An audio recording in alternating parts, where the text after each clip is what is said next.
സഭാപ്രസംഗകൻ 1-ാം അധ്യായം.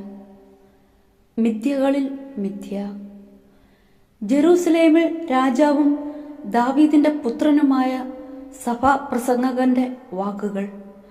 പ്രസംഗകൻ പറയുന്നു: മിഥ്യകളിൽ മിഥ്യ, സകലവും മിഥ്യ, മിഥ്യകളിൽ മിഥ്യ. സൂര്യന് താഴെ മനുഷ്യന് അധ്വാനം കൊണ്ട് എന്തു ഫലം? തലമുറകൾ വരുന്നു പോകുന്നു, ഭൂമിയാകട്ടെ എന്നേക്കും നിലനിൽക്കുന്നു. സൂര്യൻ ഉദിക്കുന്നു, അസ്തമിക്കുന്നു, ഉദിച്ചെടുത്ത് തന്നെ വേഗം തിരിച്ചെത്തുന്നു. കാറ്റ് തെക്കോട്ട് വീശുന്നു, തിരിഞ്ഞ് വടക്കോട്ട് വീശുന്നു, വീണ്ടും തെക്കോട്ട്.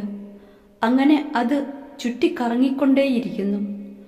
നദികൾ സമുദ്രത്തിലേക്കൊഴുകുന്നു, എന്നാൽ സമുദ്രം നിറയുന്നില്ല.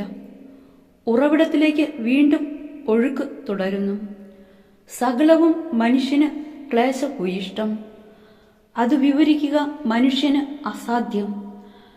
കണ്ടിട്ട് കണ്ണിനോ കേട്ടിട്ട് ചെവിക്കോ മതി വരുന്നില്ല.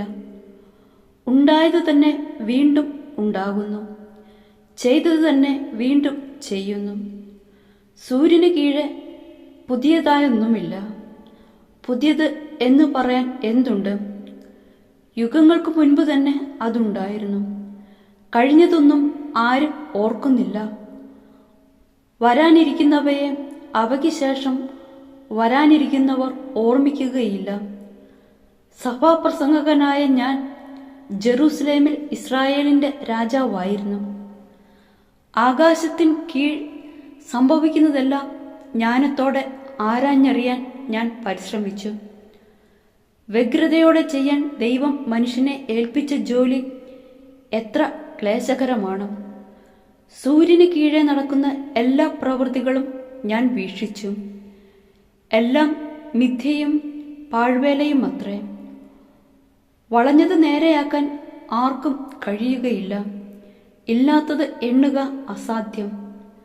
ജെറൂസലേമിൽ എനിക്ക് മുൻപുണ്ടായിരുന്ന എല്ലാ രാജാക്കന്മാരെയുംക്കാൾ അധികം ജ്ഞാനം ഞാൻ സമ്പാദിച്ചു.